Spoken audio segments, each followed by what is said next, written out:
συγκεκριμένη χώρα στην οποία έχει καταδικαστεί, υπάρχει ένταλμα σύλληψης εναντίον του, το οποίο μπορεί να εκτελεστεί ανά πάση στιγμή. Στη συγκεκριμένη χώρα ή και σε άλλη χώρα που έχει συνεργασία δικαστική με την αν υπάρχει ένταλμα συλλήψεως και αυτό το ένταλμα συλλήψεως πάει και διεθνώς και μέσω Interpol, θεωρητικά μπορεί να γίνει αυτό σε οποιαδήποτε χώρα. Μάλιστα, αυτό είναι αυτό το οποίο ζητείται αυτή τη στιγμή από τη Γερμανία στην περίπτωση που συζητάμε τώρα για την δολοφονία που ανέφερε πριν ο Θόδωρος ο Συναντίδης στο Ντουμπάι, όπου η σύλληψη έγινε σε τρίτο κράτος και η Γερμανία, της οποίας για μαρτύριο κατοίκου της χρησιμοποιήθηκε, ζήτησε την έκδοση των συγκεκριμένων, οι οποίοι έχουν συλληφθεί.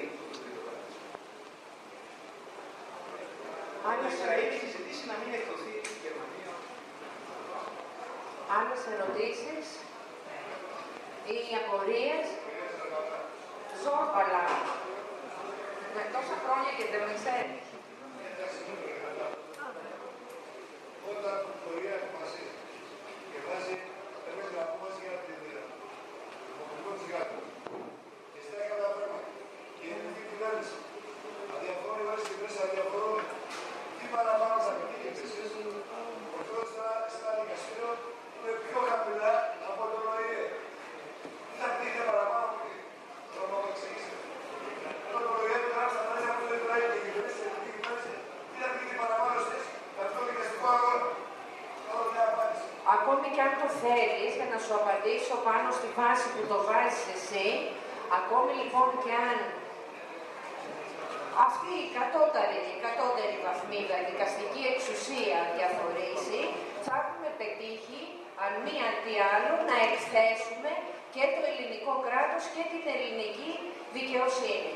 Αλλά δεν είναι μόνο αυτό, απλά το έβαλα έτσι επειδή το έβαλες εσύ σε αυτή τη βάση. Πάντα πιστεύουμε και το έχει αποδείξει η ζωή και η δικαστική και η ποινική διαδικασία ότι υπάρχουν και εκπλήξεις. Δεν λέω υπάρχουν δικαστές, αλλά υπάρχουν και εκπλήξεις. Γιατί είναι τέτοιες οι πολιτικές συγκυρίες και οι κοινωνικές συγκυρίες που μπορεί αυτοί οι άρπαγες και οι ληστές του κράτους του Ισραήλ κάποια στιγμή να διωχθούν, να βρεθούν κάποιοι άνθρωποι και να τους διώξουν. Το Αλτζαζίρα, Αγιούβι λέγομαι. Δεν σας ακούω, παιδιά, κλείστε την πόρτα. Λέγομαι Αγιούβι από το Αλτζαζίρα. Μήπως φοβάστε ότι κάποια στιγμή γίνει κάποια πολιτική παρέμβαση και τελειώσει αυτό το αγώνα το δικαστικό όπως έχει γίνει και σε άλλα ευρωπαϊκά κράτη? Κοιτάξτε να δείτε. Προβλέπεται στην ποινική νομοθεσία και την ελληνική αυτό το πράγμα. Δηλαδή, ο Υπουργός Δικαιοσύνης μπορεί για μια υπόθεση ιδιαίτερης σπουδαιότητας από την οποία υπάρχει κίνδυνος διατάραξης των σχέσεων της χώρας με άλλο κράτος να αναστείλει την συνέχιση της ποινικής δίωξης. Αντιλαμβάνεστε όμως την πολιτική βαρύτητα μιας τέτοιας ενέργειας της ελληνικής κυβέρνησης και του Έλληνα Υπουργού Δικαιοσύνης και τι κόλαφο αυτό θα επιφέρει εναντίον του, όχι μόνο από τους 35, τους 38 που συμμετείχαν μέσα στα πλοία, αλλά από ολόκληρη την ελληνική κοινωνία, η οποία πραγματικά απαιτεί να υπάρξει τιμωρία οποιασδήποτε μορφής αυτών των ανθρώπων και της πολιτικής τους ηγεσίας. Δεν μιλάμε μόνο για τα μέλη των στρατιωτικών δυνάμεων της αστυνομίας. Σε περίπτωση που ήδη γίνει αυτό το πράγμα, οπότε τελειώνουν, δεν υπάρχει περίπτωση να ξαναείνει άλλη αγωγή εναντίον του Ισραήλ?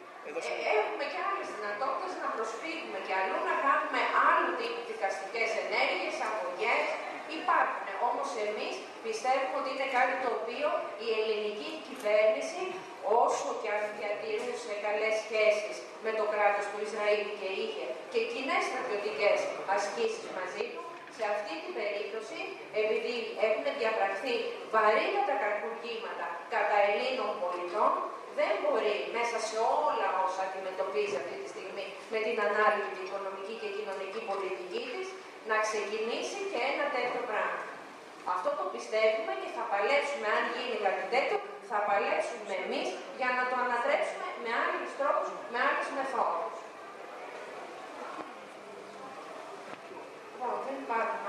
ερωτήσεις, τελειώσαμε.